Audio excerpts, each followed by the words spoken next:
there's going to come a time where it seems so terrible that the heavens are going to split open.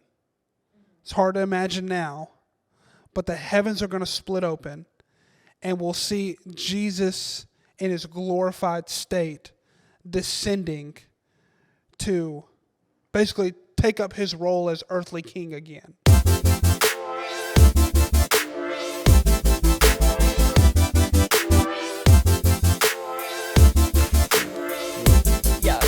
All right, welcome back to the City Light Podcast. This is my fiance Ava, and welcome, Ava. Woo! So, yeah. Clap track.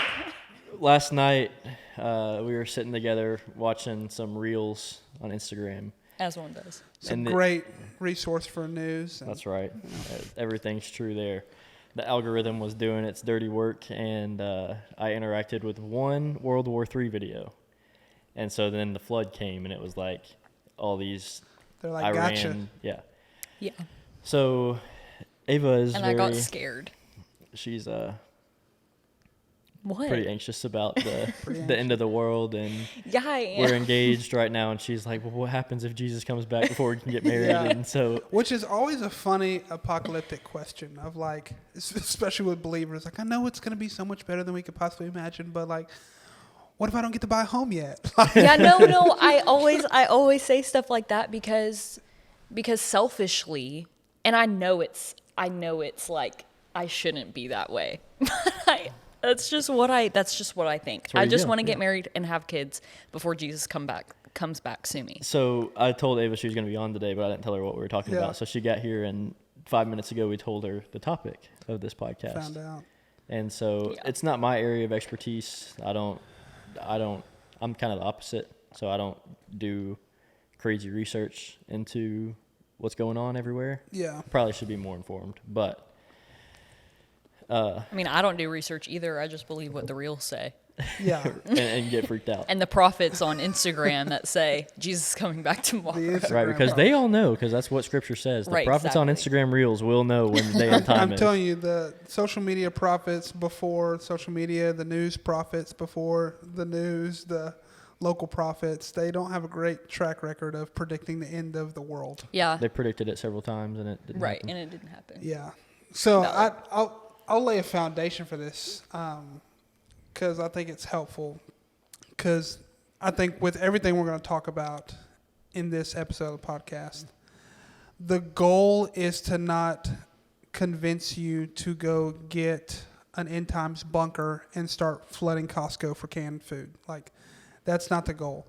The goal of this at a high view is to honestly encourage believers. Because whatever is happening will happen. It seems like it's happening. The end of the story is victory.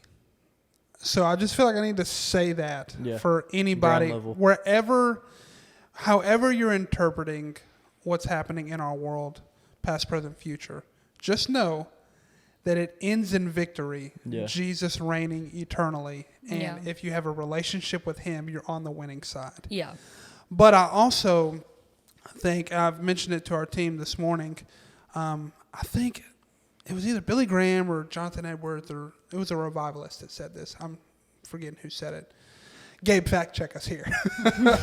But he said that his job as a preacher is to preach with the Bible in one hand and a newspaper in the other. Yeah.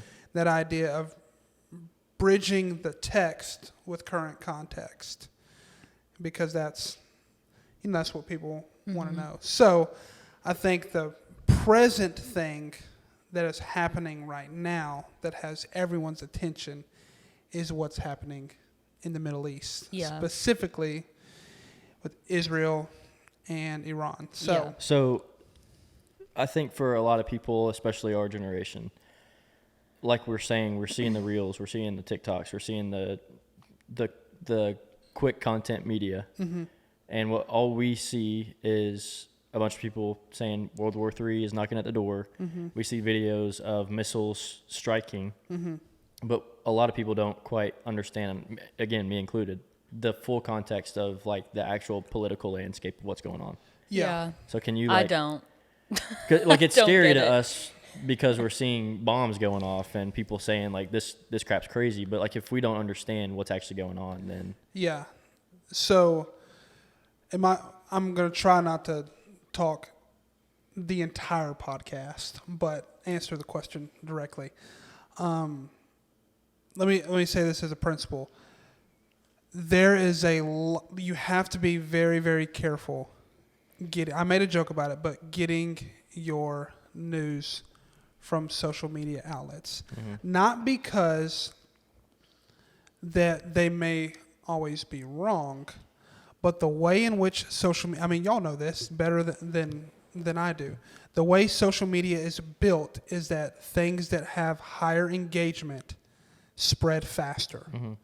And so you have to be careful on social media when you look at a video or an image or a headline that has a lot of engagement, because there is a lot of misinformation that's being interacted with and pushing to the top and push. And because our culture is such a quick hit culture now, where it's, why do I need to watch a news cycle when I can spend 30 seconds on social media and form an opinion and things like that? Yeah. People are seeing a video that seems like it's accurately representing what's happening, but a lot of times, not all the time, but sometimes, you're looking at either a video or a news or piece of information that is from years ago. Getting recycled and putting new content. Recycled, and because it fits the narrative, people may be looking at a video of a city being blown up and think, oh, that happened last night, without spending the time to research and see what the source is and things like that, to realize, no, that video is 6 years old. Right. That's not happening. So that's just kind of a disclaimer out there. Be very careful getting your news from just reels and threads and all the other X and Johnny on TikTok. Yeah, stuff like that. Especially Facebook. I don't have that. Pass. Like, But That proves that you were born in Yeah, what? 19 whatever. yeah. who's Yeah, on Facebook? Hey, Just easy women. now. All right, we're done. I love Facebook. Shout out to all my Facebook Messenger peeps. My first interaction with my now wife came through Facebook. Hey, All that's right. cool. So yeah, the power of a friend. TikTok. Our first There you go. interaction was The TikTok. power of a friend request on Facebook. I can write a book on that Will you one. be my friend? You can't wife request on Facebook. That was Yeah. that was flirting in 2015. Oh. Just a Facebook friend request. But what's happening right now is not something that's new. It goes back generations, because that area, that land, has been in conflict since really the beginning of time. Yeah. How you interpret that, there's a vast variety of interpretations. But what is clear and doesn't need interpretation is that this area of land, Israel, has been in conflict for generations. Right. And it's differed from actual UN recognized sovereign states having conflict. It's been conflict with, terrorist groups that, may or may not be proxy wars through other countries, but the area has been in conflict. What's happening right now is Israel is in conflict with the Iranian government because Israel views potential nuclear capabilities as a direct threat to Israel because of their proximity geographically. Israel is clearly superior in war technology. So what they've done is, and this is a shared opinion from a lot of the world leaders, is we want to make sure that not any nation can just have nuclear capability. Like there's a literal alliance treaty organization set up that monitors nuclear capabilities and who doesn't have them. Yeah. So what Israel has done is they've tried to dismantle the nuclear program by not only their infrastructure, but their leadership. And so what they've done is they launched targeted strikes on military infrastructure and infrastructure that they, through intelligence, deemed to have nuclear capabilities. It's also known that on the surface, Iran doesn't have active deployable nuclear power. They have enrichment facilities, but you have to enrich uranium to a certain level to be able to create a nuclear weapon. So what they've tried to do is counteract that by destroying it before they have those capabilities. So because they were struck, Iran launched a counterattack. And that's kind of what we're in now, is this trading of blows. Israel has more at their disposal than Iran does. Yeah. And so it's kind of a lot of the world's waiting to see, like, okay, are they going to tap out? What's going to happen now? So that's the current thing. Okay. Where it gets broader is when other nations get involved, like the U.S., like Russia, like China. There's been a whole deal on the table with Iran signing a nuclear deal, a new nuclear deal, that they were trying to get to the table and sign. Well, this whole thing threw a wrench in it, to where our president now is basically, I think it was either yesterday or the day before, saying, and I quote, "I'm not in the mood to negotiate now." So you got that. The G7 conference was this week in Canada, which apparently he cut short and went straight back to Washington, where he was going. This was reported by a lot of news outlets, going straight to the Situation Room because of, in quotes, the tensions in the Middle East.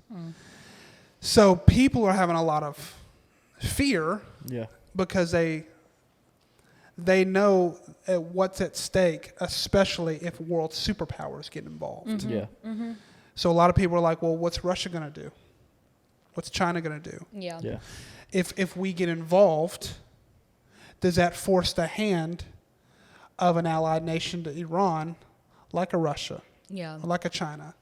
Do we get involved? There's political unrest now of saying, how obligated are we to get involved with Israel? How strong are some of these other nations going to be in their resolve to help Iran, even if they know what it could potentially lose to?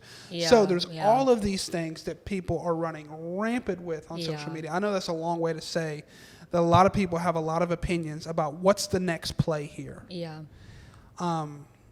So before I keep going, go ahead. How does that hit you, your generation, what you've been seeing? Well, I mean, I don't really, before this context, I mean, I don't really know what's going on. I also don't really, I think, Ross, we were talking about it last night. I'm more scared about, I'm more fearful of, just everything and, the end of the world vibes. Ross was talking about how, all of this makes him concerned for, his future and, what the world looks like. Yeah, if we're talking about it in a spiritual context, I'm cool with what happens. But in a current, state of the world, some of the videos that live on social media right now are dang, it's going to suck when I get drafted. And, the idea of that is, the in-between, if this was the end of the world and if Jesus was coming back at the end of whatever all happens, it's the in-between that worries me. Yeah. Minimal. I don't think I live in fear. I'm just kind of But see, I don't... That's the lens I look at it through. I don't... Part of me, this is so weird. This is so weird. I'm such a weirdo. None of that, none of what's happening right now, makes me scared. So you're saying if... In my brain, it's okay, God just wants all this to happen. God's way, whatever. But okay, so given the context of everything going on, our generation has never seen our homeland face terror to that extent. That's of like, true. oh wow, any given moment, we were talking about it earlier, a nuke could get launched and in 8 minutes be from where it's launched from to our country, and we are now under nuclear warfare. Yeah, And like that's that true. that's Okay. like, because we've never experienced it, it's like, oh yeah, I mean, all those bombs always are going off in the Middle East, but like if it ever got to where it was World War III and we were under attack, then it would be a lot different, I think. Yeah, that's true. Yeah, if it hits closer. I to guess home. I don't really view it that like way. literally, yes. Yeah, Yeah. I Okay. think the most immediate thing that it'll affect is the economic landscape y'all step into with home, oil, Yeah. supplies, industry, stuff like that. Yeah. Which again, that's why What? He's being careful. I think some of the theories as how this plays out are a little hyperbolic, because there's a lot of nations that are looking at this through the potential economic impact, Yeah. and that is a more realistic scenario of things that they want The to economy. avoid. Yeah, more nobody affected wants to than- go through that. Right, because again, the area of conflict. Guys, I almost spilled my coffee. You almost lost your coffee. The area of conflict is rich in resource. So Yeah. I think that's a legitimate, I don't want to say fear, but I think that's a legitimate thing Concern. to be aware of. Yeah. Is like, what is this going to mean economically? Yeah. Because, you know, y'all posted a reel on y'all's thing talking Yeah. about building a Building house. a house young, And you yeah. got all kinds of wild comments, Oh which my are hilarious gosh. to read. Guys, seriously. But Guys, there- seriously, but we're not delusional. But there's an ounce of truth in the fact that The economy could. trying to build a house Yeah. in 2027 Yeah. at 25 Yeah. is substantially different than trying to build a house at 25 in 1975. So true. Yeah. Yeah. Like it's just different. Yeah. Not only in supplies, but interest rates Yeah. and things of that nature. It's just different. So the economic impact could be felt. So I don't think you had I think that is the thing to be most aware of. Yeah. Is what does this Well, mean and for that's the what economy? you were saying too. Like, or maybe Gabe said it, but that every generation has kind of had their end of the world scare moment. Yeah. And again, it's like it almost seems easier now to get pulled into that because, like I was saying, you interact with one video on your Instagram, and then the algorithm starts pushing It's like all of every the other video is interactive about content similar to that. And so then that's like you just start seeing all that, and every video that says anything about this conflict being correspondent to the end of the world starts coming through, and that's what you start to believe because that's all Yeah. you're seeing. Yeah, you're like, well, everybody's posting about it. So But it's it not must be that. It's true. because that's being, again, Yeah. that's social media. That's Instagram or whatever platform is wanting to push what you find interesting to you so that you use their platform more. Yeah. It's not built for public Truth. information. Yeah. It's just built for their platform. Yeah. So we have to be very vigilant, I think, especially our generation. It doesn't matter. Anybody that uses a phone and has social media, what we're taking in, why it's showing up on our screen. Is this even real now? Like we were talking about AI in the last episode, but like it's so easy to fake things now. Yeah. So we just almost have to view everything with a lens of like, take it with a grain of salt. And you have to fight to reject the spirit of hysteria that breaks out over stuff like that. Yeah. Okay, pause. Here's where I'm at. Okay. Okay. This is where I'm at. With all of this, A, B, C, D, E, F, G, economy, whatever. Let's talk about,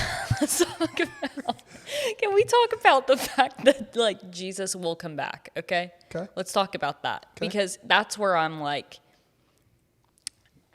whoa. So how do we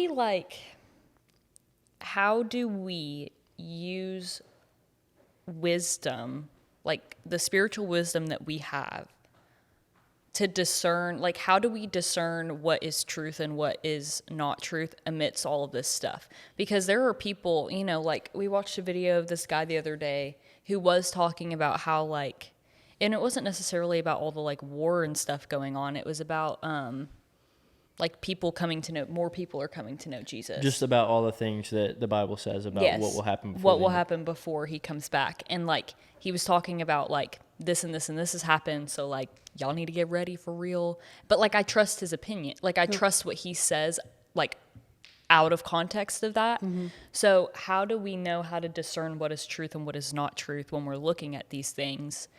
And, like, I don't know. Who's to say it's not the end of the world? You know what I'm saying? Yeah. You can't say that we know that it's not. Right. You can't say that. Right. But what you can say is what Jesus said, is that you will not know the time. But he uses an illustration to help us to see that we may not know the time, but we'll know the signs. Right. We'll recognize the seasons. And he uses the illustration of a woman in labor pains that, you know, you may not know the hour in which that baby's going to come, but you're going to know when You're she gonna feel starts to show. Yeah. Like, okay, she's pregnant. Yeah. I think that filter is really healthy for Christians to be not in fear, but constantly aware yeah. of, hey, we need to make sure that we're ready. And what does that mean? That means I'm ready spiritually. That means I'm not falling asleep at the wheel on the Great Commission. That means that I'm making sure that I'm living my life for the sake of the kingdom of God and not just for earthly pleasures. Yeah. Because no man knows the hour or the time Yeah. in which he's going to come back. Again, you know, there's all kinds of eschatological, that's the big Bible word for end times, views on, okay, what's the sequence of events? What's going to happen? All right, out of these events, which ones are literal? Which ones are spiritual? Which ones have to do with cosmic beings and which ones have to do with, you know, earthly sovereign states, like all these different things. But the safe bet, I use that word in a positive sense, the safe bet is that we can trust that Jesus is going to reign, he's going to come back, he's going to be victorious, and we have a role to stay in a constant state of preparedness for when he comes. I think it's why he gives us the picture of a bride and a bridegroom, is like that idea of like a wedding day. Is like there's that, I mean, y'all are living this, that expectation of, you know, the bride is eagerly awaiting that moment where they're going to be joined with the groom, and there's an expectation, there's a longing for, and so I think we find ourselves in that season where the number one emotion you should feel when you look at famine, war, death is a deep sense of it's not supposed to be this way. And an even greater sense of, I can't wait till he makes it all right. So to answer your question about how do we know, very simply, if someone, whatever title they claim, said that they can predict the hour and the day in which it's coming, you've automatically lost me, because Jesus himself said that won't happen. That won't happen. But you can trust that, there's going to be some things that happen in the earth that I think are heavenly heads ups. Yeah. Heads ups. One of them. Heavenly. Heads up. Yeah, there we go. That the end is near. But again, theologically. But what is near? But yeah, so that's a good point, because What is near? I'm not going to be able to know who it was, but I mean, writers of the Bible said that the end is near. But like, okay, I And know that that you can't tell me what near means, because we obviously just talked about, like, nobody knows the time or day, like, you know. So you can't give me a, like, exact answer to what near means. But also, like, what does that mean? Because if we start seeing these signs Okay, rumors of war. Okay, we saw people are starting to know who Jesus is, right? And then there's did y'all see that river's red? The Euphrates. Did y'all see that? Are y'all kidding me? So like if we're seeing these signs, you know what I'm saying? Like what is near? What was it about the moon too that? Yeah, the moon's turning red. It's The like, blood moon. No. It's like there's like a rust material on it or something, and whatever it's called in the Greek means blood, and so like it's like technically with like the language you attribute to it, the moon is turning to blood Okay, so or Brennan, turning blood red or whatever. like if we're actually starting to see these signs, that's why I'm freaking out, okay? Because I'm seeing it's not just people being like, the end is near, y'all better repent and get right. Like it's not like Yeah. that. You're seeing it's, the signs. It's like I'm literally seeing news articles about like, hey y'all, the Euphrates River's turning red and we don't know why. And I'm over here like, oh my God. Like, that's what the Freaking out. Bible said was But gonna happen. have these signs been happening for a grip now? That's This is part of the this is an conversation. eschatology like Yeah. discussion. Yeah. So you can take this conversation two different ways. You can stay in geopolitics, or you can go into just straight up eschatology. Both are complicated, but I'll take you the eschatological route for a moment. There's two main, answering your question, what's the end?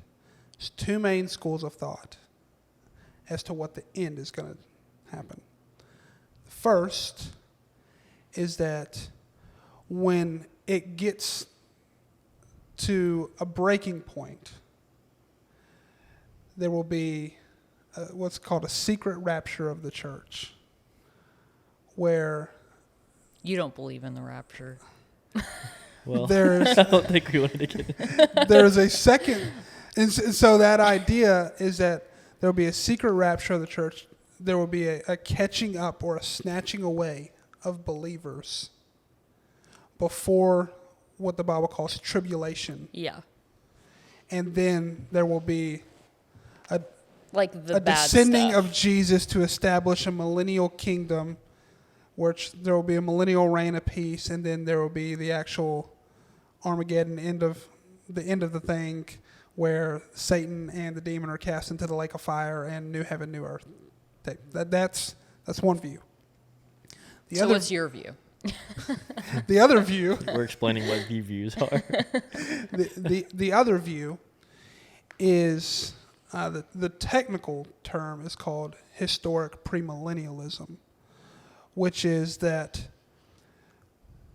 there will be, you look at Bible scriptures talking about the increase in wickedness in the world, increase in the harvest, all the different things that are going to take place, the famines, the Antichrist, the all the things that are just bad.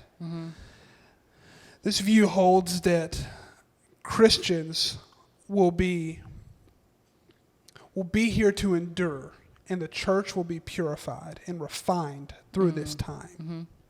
And then, once the church has faithfully held the faith, won people in the process, but has faithfully endured, Jesus will initiate the return. They will be, and the Greek word is, it's harpazo. Gabe looked that up. The Greek word for snatching away.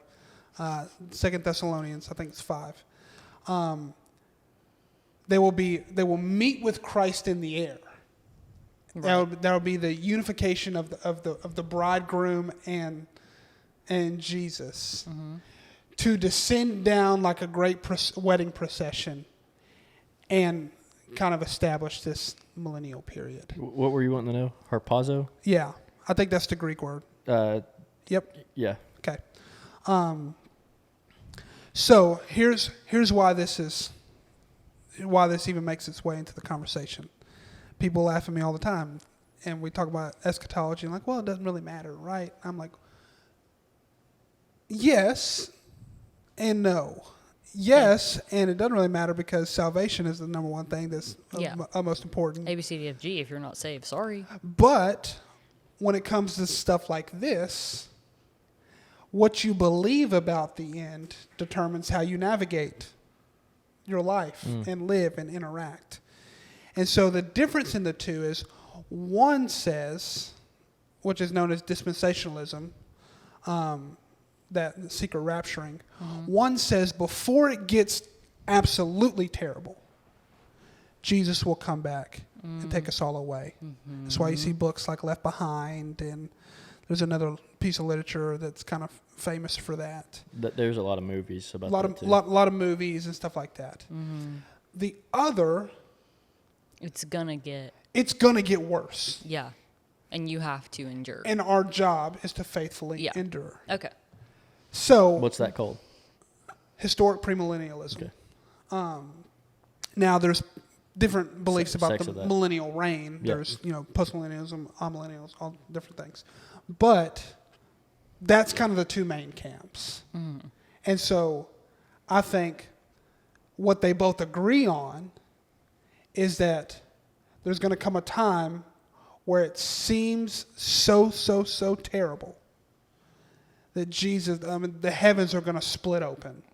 It's hard to imagine now, but the heavens are going to split open, and we'll see Jesus in his glorified state descending to basically take up his role as earthly king again.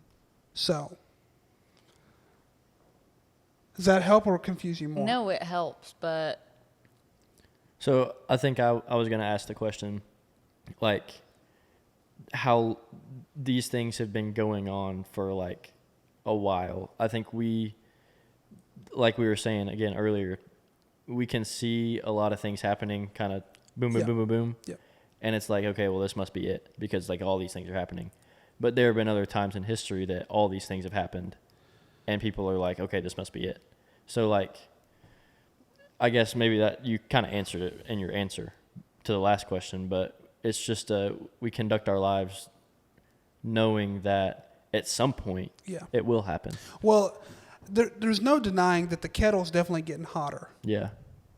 Like yes, you can look back and see like there's been moments like this. Sure. But I think it's safe to say like it's getting different. Yeah. But does it feel like, this is another question I ask sometimes, does it feel that way? Which, okay, given the idea that, yes, it probably is getting worse. I mean, over time, more things are going to happen. We're getting closer to the end because time has moved forward. But does it feel heavier and like the kettle is getting much hotter because we have such access to see everything that's going on? yeah. As opposed to people in the past didn't. I mean, yes, there were news outlets talking about these things, but like we're getting everybody's perspective. We're seeing every little thing that's happening. Yeah. Well, I would say yes and no because there are things that I think fall in the same category that aren't getting news coverage. Okay. Like the immense amounts of persecution of believers in foreign nations. At the same time, the immense amount of church growth that's happening in foreign nations. Yeah. People being, I mean, some of these countries that are, you would not put them on your short list of places to go to church. Yeah. Are seeing the church expand at a just insane clip. So those things aren't getting news coverage. Yeah. But they fall in the same category of when we look at the scripture, what's going to happen. Wickedness will increase, and so will the increase of the faithful. Yeah. But again, I personally, and this is the personal thing, I personally look at end times literature. So that's Revelation. That's apocalyptic sections of the Gospels. Like I think Matthew 25, I think is one of them. Or First or Second Timothy, is that one of them that talks about it? Or am I just mixing it up? Second Thessalonians Okay. talks about it. I think the primary principle that is being applied is spiritual in nature, not earthly. So I say that because I think a lot of these things that people are looking at earthly things and trying to fit the pieces into the apocalyptic puzzle, I personally have pause because my theology is the number one thing trying to be communicated was a spiritual state, not an earthly state. So I'm aware, I'm watching, but I'm not hanging my hat on geopolitics because I know that the wickedness that's going to increase has more to do with the oppression against the people of God. Yeah. Right. Than it does with Like- nuclear superpowers. Yeah. Does that make sense? Yeah. Yeah. It makes sense. So, kind of the summary of everything that we've talked about so far is we don't have to worry. We should be aware. We should conduct our lives like the Bible commands us to, spread the word, and be ready because he will come like a thief in the night. But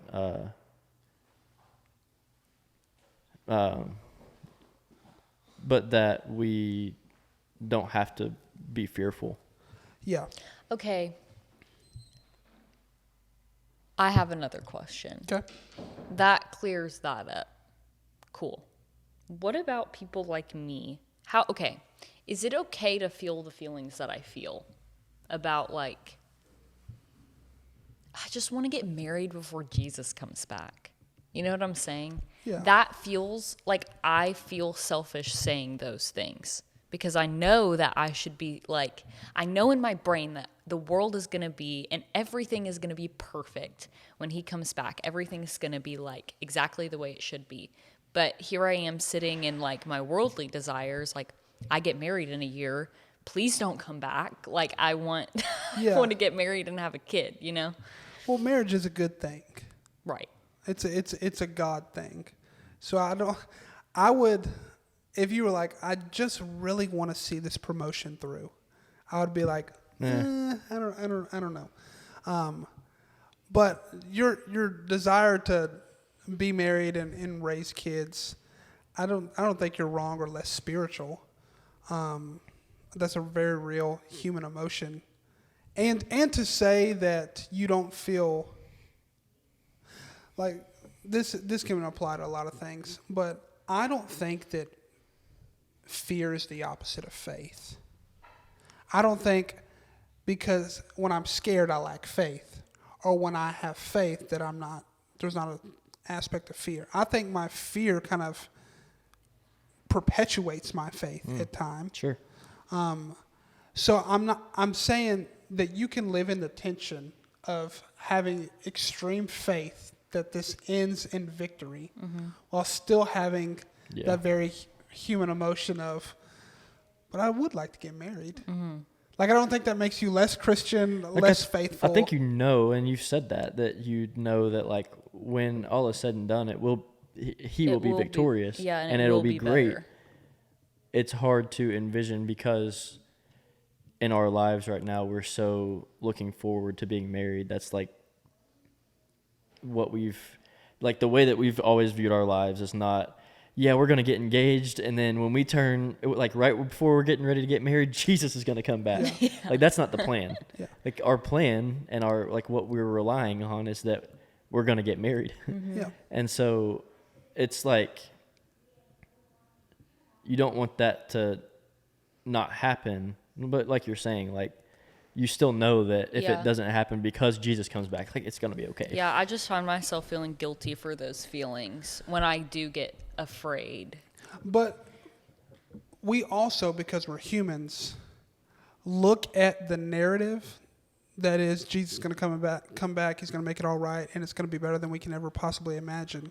We trust that in confidence and faith, but we can't, if we're going to be honest, we can't right now comprehend Yes. something that Better. that would make me look back at marriage and the relationships I had on earth and be That's like, nothing. that is nothing. Yeah. Yeah. No, that's what I'm saying. Like, I think it's because I can't imagine what something better than being married to Ross would be. Like, Yeah. I don't know what that would be. So in my brain, I'm like, You can't. that just, You can't I get don't excited want, about something I you don't want can't- that because I Yeah. want what I'm excited about. Yeah. But yeah, that makes sense. That's exactly We it. were having this conversation about, marriage in heaven a couple of weeks ago. And You want to Corey, get Ava fired up? No, we were talking about that too. Last night, I was like what? That we're not going to be married in heaven? yeah. Yeah, I hate that. It doesn't matter. I know, but like, bruh. It's gonna be the utmost. Like, love what are you we can- going to be? Just friends in heaven? Like, gonna we're be- not just friends down here. But Corey says the same thing of like, I know because it's heaven and it's God's design that it's going to be so much better than I can imagine. But I can't at this moment Imagine that. comprehend not being married to you. Right. Yeah, exactly. Yeah. Exactly. I think it's just the tension that you live in. And Yeah. so. That makes me feel a little bit better though, because I know a lot of people also feel those same things, like, especially with all the new stuff that's out and, all the people saying, we're in the I think a times, few whatever. things, like we've said, to maybe reflect on this episode, but a few things to consider in the midst of all of this and any other thing that ever happens probably for the rest of humanity because of the way that social media works or technology or widespread information. What you interact with on social media with platforms that are social media, it is tailoring information to what you've interacted with before. Yeah. So if you start going down rabbit holes, it's going to keep pushing rabbit hole information to you. Yeah. And that doesn't mean that because what you're seeing is what you're seeing, that it's true, Yeah. that it's happening, that everything is falling to shambles, Yeah. but that the Bible is true and has always been true and has never changed. Yep. So that can be looked back on and trusted and yeah. And what I want everybody to hear too, and it's going to sound like just preacher speak and not applicable, but I promise you it's the truth, and just think deeply on it. I have to let the Bible interpret the times. I can't let the times interpret the Bible. Yeah. So if the first thing I'm looking at is a news cycle and then trying to go and figure out how prophecy fits the narrative, Yeah. I will end up in troublesome waters. Yeah. I have to first start with what the Bible says, knowing that God is omniscient, He's sovereign, He knows the beginning from the end. So therefore, I'm going to look at the world through a biblical lens, Yeah. not the Bible through a worldly lens. Yeah. That's fire. Well, yes. Yeah. So I guess if right now, if like you're feeling that weight and you're like, man, I've been seeing all this stuff about World War III and the world ending and Jesus coming back, and I have these things that I want to happen in my life. I want to get married. I want to have a family. I want to see my grandkids grow up. Like all those things, I think those are normal emotions to feel. You don't have to feel bad for that. But remembering that though we can't imagine things better than those things, Jesus coming back and correcting all of the wrong that's ever been done and making this new heaven and new earth perfect, like as far like yes, we can't imagine it, but it's going to be better. Yeah. So keeping that mindset, but understanding that you don't got to feel bad for feeling those things, I think. Yeah. Yeah. So Yeah. yeah. Yeah. Was that so hard? No. You feel better now? A little better. I feel less guilty for feeling the feelings That's I feel. good. You drink a coffee in peace now. Yeah, I can. Oh boy. All right. Well, that's the City Light Podcast episode for this week. We hope you come back and see us next week and do all the fun things like and subscribe and follow along for more of this kind of stuff. 'Cause, Yeah. Comment if you want to see me on the pod more. Because I'll come. I'll be on the pod more, guys. Maybe the whole episode's outdated by the time it's released. So that would be crazy. This is the one that we'll do this week. Okay. We'll just have to do some editing. Okay. But that's fine. Yeah. Okay. Bye. Bye.